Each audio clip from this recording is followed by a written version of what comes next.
Chris Lynch News. Book your vehicle service online at airparkcanterbury.co.nz.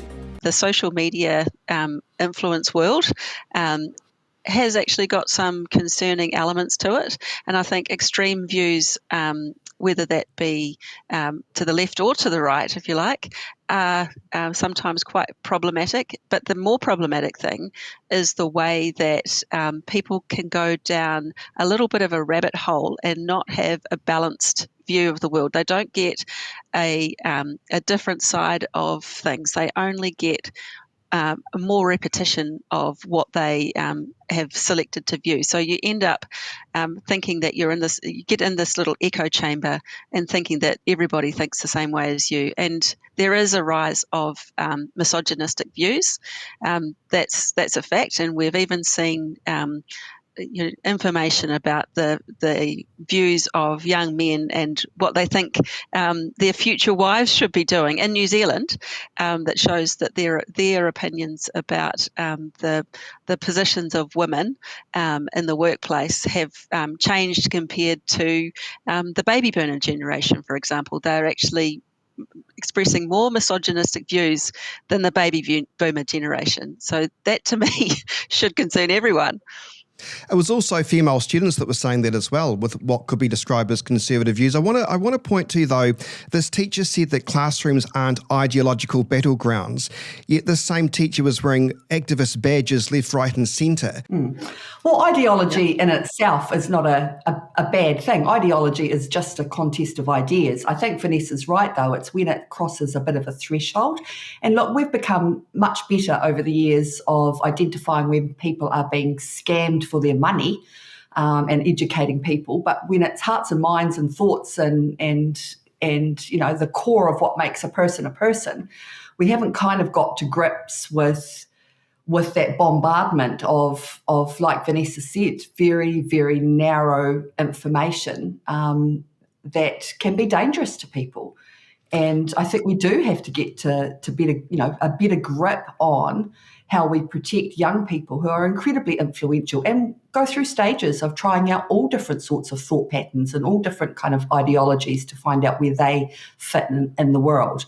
And when you've got, you know, some monetization behind some of these ideological battlegrounds. When it's done for money, Then you've got to wonder who's pushing the buttons and for what purpose. Is it just to create disruption, or is the particular view, the traditional, as you said, conservative view? And I've got nothing against conservatism, and people are allowed to hold a range of views.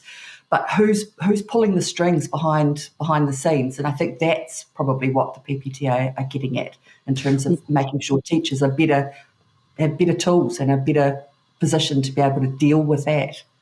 Yeah, and when it comes to the social media stuff, that is something that we're actively working on. And so there's both a select committee inquiry at the moment into online harm for young people and what we might be able to do about it as a government, but also business and other wider society responsibilities and things that could be done, as well as Erica Stanford working on what can be done within the education sector, looking at potential changes within the curriculum for dealing with things like misinformation, disinformation, and how people can understand and work through those challenges. So I think that on a whole, we are actually doing something about it. There was just a story this morning about Meta introducing some guidelines and a under 18, I think, version of their offerings. But I think there's probably more that needs to be done, and it'll be useful to come out. Reuben Davidson's got an excellent members bill, Vanessa, so I encourage you and your colleagues to have a good look at that, and we think that's a bit of a winner. We'll see. Can I just say, though, I mean, the PPTA calls admiration for Trump or conservative views as extremism, but doesn't that show a progressive lens where any right-leaning views are labelled hate speech? And isn't that in a danger in itself, Tracy? And also, I mean, couldn't this actually be a backlash because to, you know, the likes of progressive school curricula pushing students towards the likes of Trump or Andrew Tate? Well, I think that you've hit the nail on the head in terms of what is driving people to seek out belongingness and to seek out whatever it is that they feel is lacking online. And when people don't feel, it's classic in-group, out-group, when people don't feel as if they're part of society, or whether they don't feel that they don't have hope for the future, then they do start questioning the basis on which, where they belong. And so those are really, really important fundamental questions that we are yet to deal with properly. Society's not the same as it was 50 years ago. And people are spending more time online. And when young people are spending time online, that's when a lot of that informative period is happening. So if we've got a cohort of young people out there that aren't feeling valued by society, then we have to do something about that. But lurching from one extreme to the other is not the answer. Ideology swings, and sometimes it swings quite rapidly. And somewhere in the middle, on that normal distribution, is generally where most people sit. And that's our job as decision makers, as adults, as teachers, to make sure that we're providing those environments for people to safely land and not gravitate towards the extremes. Bring back the 90s, I say, when the internet was in its infancy. Maybe not the clothes. And it took 20 years to actually download anything. I was just at a Google News conference in Sydney, and we were looking back at the 90s when, Google wasn't really around, and just life seemed so much nicer. People were nicer. Nobody was on their phones. You look at concerts from the 90s and people were enjoying themselves and people seemed happier. I digress. Cruise ships, just briefly. I see the Disney company's pulled out of visiting New Zealand, basically accusing the New Zealand government of too much red tape. Vanessa, to you first on this, given this is kind of, even though I don't think Disney goes to Littleton, but you know what I mean, the sentiment's there. Is the government to blame for too much red tape, Vanessa? Well, I think that it's important to know that we do support cruise and we do support the tourism sector that it brings, and we are working with them and across the organisations that actually impact this, like MPI and through customs, and looking at ways that we can smooth their passage, for want of a better word. It is important that we actually protect our waters as well. So the biofouling regulations are actually important that we can do that, and making an option to be able to do that offshore that is fast and actually reliable is an important change, because we don't want to be spreading exotic organisms around our harbours, especially to places down like Milford Sound. New Zealand's a very popular place to come. And I think that if we're able to help, smooth out those lumpy bits, then there'll be a change. But it takes 18 months to 24 months for them to do their planning and operating. So if they've had issues, it takes a while to work through. Okay, Tracy, to you on this, I mean, is part of the problem the high port charges, driving ships away from the likes of, say, Littleton Port, or is that not really the problem, do you think? No, I don't think it is. And I think it's a market like any market, but, so is New Zealand, and our biosecurity and our reputation as a destination is really important. And that's why people come to New Zealand. So we do have to have protections in place to make sure that we're able to not only maintain, but build on that reputation and on that experience. I think that's probably the future of tourism. And when we think even in, the Banks Peninsula, and Vanessa will be well versed in the push for much more regenerative tourism and the types of offering that can bring not only to people's experience, but to New Zealand's economy and to New Zealand's standing in the world. So cruise ships are one thing. They're a piece of the puzzle, of the tourism puzzle, but they're not the whole picture, and we can't sacrifice the big picture just to lower standards for, one particular part of the tourism sector. That's a fair comment. Let's discuss Christopher Luxon now. He doesn't seem to be able to do anything right. His popularity is in the toilet. Let's be honest about it. The Prime Minister ranked 15th in Cabinet in a business survey with doubts over the economy. Tracy, is he a dead man walking? Well, look, that's not up to me to say, but, we talk to people every day and we know he's not popular. Here's your chance, Tracy. Street. Don't hold back, please. We know he's not popular on the street. And, and now even this cohort, the business cohort, seem to have abandoned him. And that's a reflection of the fact that he doesn't have a plan, and he's not communicating to real people about the issues that matter most to them, and that is immediate action on the cost of living and getting the economy back into good shape. He talked a big talk and he hasn't followed through, and that's a real concern for people. So I was surprised his rating was quite as low as it was, but that's a reflection on how this government's performed over the last 2 years. Well, it hasn't got much time left, really, does it, Vanessa, to try and get things out of the toilet? Luxon's cut or left what? There are 36,000 fewer jobs, according to Labour, since when he started. People are leaving in record numbers to find work overseas. 73,000 New Zealanders left in the last year. The cost of bills, groceries and healthcare is rising. It doesn't seem good, and I hate to say I was in Sydney, but when I was at Coles supermarket and I was buying some supplies there, it was so much cheaper.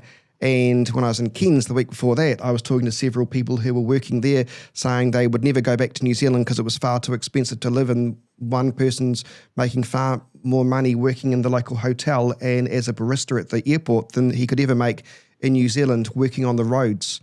We've got a problem, don't we, Vanessa? Yeah, we do. It's tough at the moment. It really is.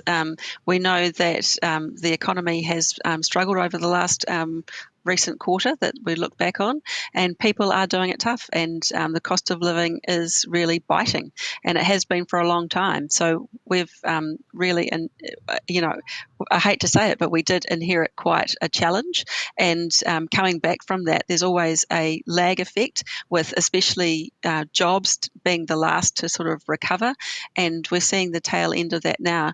Hopefully we will see better times coming, and we see that the agricultural sector is really helping and boosting the economy. I think that we will see, as interest rates are coming down and people have more to spend, that there'll be a little bit more optimism towards the end of this year and into next year. When it comes to Chris Luxon, he's got a great team around him. That's the point, is that when it comes to it, if you look at where people rate other people within the cabinet, they've really got a great bunch of people around them with really strong performers. And I think that one of the strengths that I see in a national party is that we have a really strong ministers, and we've got a strong backbench as well. So look, I think that a team is the important thing, and while we've got the captain of the team, he's not necessarily has to be the greatest player. Like with the All Blacks, you don't need to have the captain being the best player. They can be, the absolute. Tracy, I feel like you're doing a bit of digging here and sort of accepting that perhaps he's not the most popular Prime Minister, but we've got a great team. That doesn't sound reassuring. I think it is. A great team is a wonderful thing. And if you look at what's happened with the National Party, the incredible turnaround that Chris Luxon has managed to lead, I think that shows an incredible amount of leadership. I think he's absolutely one of the strongest leaders that I've ever seen. And don't forget that I've been working with people in times of quite a lot of stress, you could say. And I would say that I would follow him anywhere. Okay. Tracy, just finally, How is Labour going to win the election? Well, we're going to win the election by having a good offering of policies, and people have been working really hard. One of the only benefits of being in opposition is that you do get some time to think about what you would do differently, and to spend time with experts, and to spend time with the people on the ground who know their respective areas better than anybody. And so we've been putting together a really good suite of policies, and come next year, the public will hear more about that as we get into election season, and we say, look, our suite of ideas, what we're offering New Zealand, is better than what this current government has to offer. We've got a plan. Just funny, I notice obviously the social media strategy at the moment is to say Christopher Luxon's the worst human being since, I don't know, brown bread was invented. And a lot of people are saying, well, show us what Labour's going to be doing. and people are getting rather frustrated at the attack style that Labor seems to be going for. I know that's strategic, but so when can we see what Labor's offering to fix the economy? Yes, soon. And, the point is that the election is a year away and we don't have control of the Treasury benches. This is 1 year away. I'm already bored by local politics and we've got the election a year away. God. Well, exactly. We've got a local body election going on at the moment. We can't crowd the market, but you will hear from us very soon before the end of the year on a couple of important key points. And then next year, when it becomes election year, and people are actually paying attention to who they want to lead the country. When we can find out what new taxes they want to bring in. Yep. Not at all. That's just a knee-jerk reaction from National when they want to taxes. How much further they want to put their hands down your back pocket, and what more they want to spend. Yep.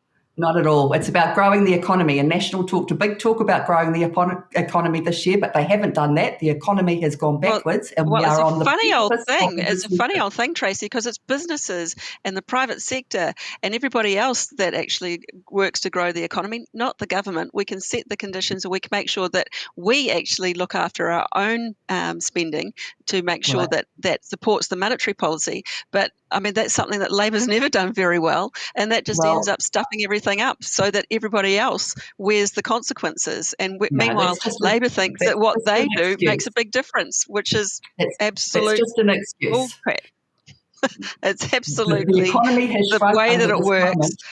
The economy is struggling because of the absolutely ridiculously profligate spending of the previous Labor government that meant that fiscal policy was out of control. We've got lending and borrowing that's been absolutely blown out. We've reduced some of the government spending that we can.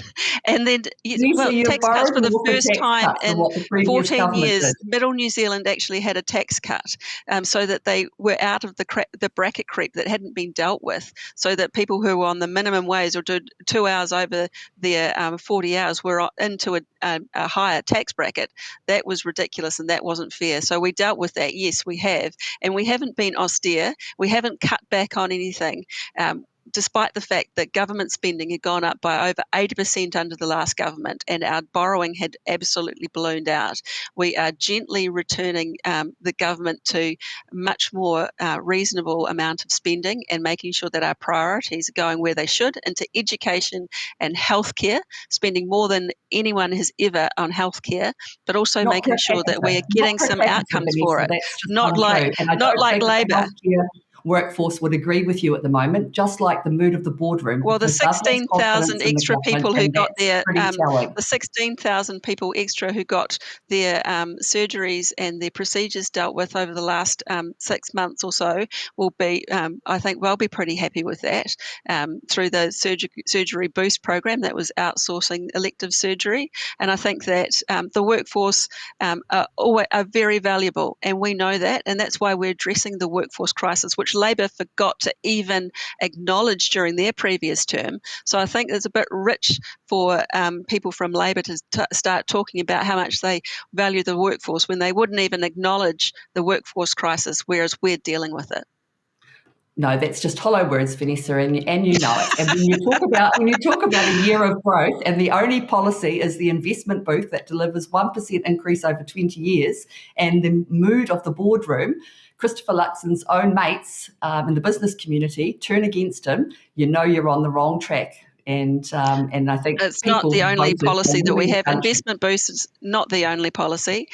We just this week we've got the change to the new settings for the immigration, so that people who have been in the country working in specialised areas and who have been earning over the median wage have got a path to residency. Making sure that we've got the right sort of workforce is also part of that. Reducing the compliance cost on farming has been a huge part of that, and that's why that's part of the reason that we're seeing such a huge improvement in farmer confidence. So if you look at the farming sector and the primary sector, which is such a big part of our economy, they are really loving what our government is doing.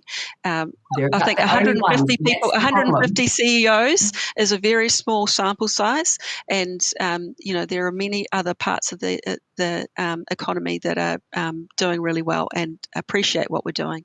Trace, I'll give you the last word. If that was true, we'd be seeing that reflected in the polls and we'd be hearing that on the streets, and we're hearing the exact opposite. Just finally, when do we know when the economy is going to get better? Vanessa, when's the next, I don't know, what is it, the next data to come out to say that what you're saying is going to be reflective in the new data? So that data that we saw recently comes out about every quarter. So we should see that when it will be October or November, I think. So, right. Yeah. Well, we can have that conversation then. It's nice to speak with you, ladies. Have a lovely weekend. You too.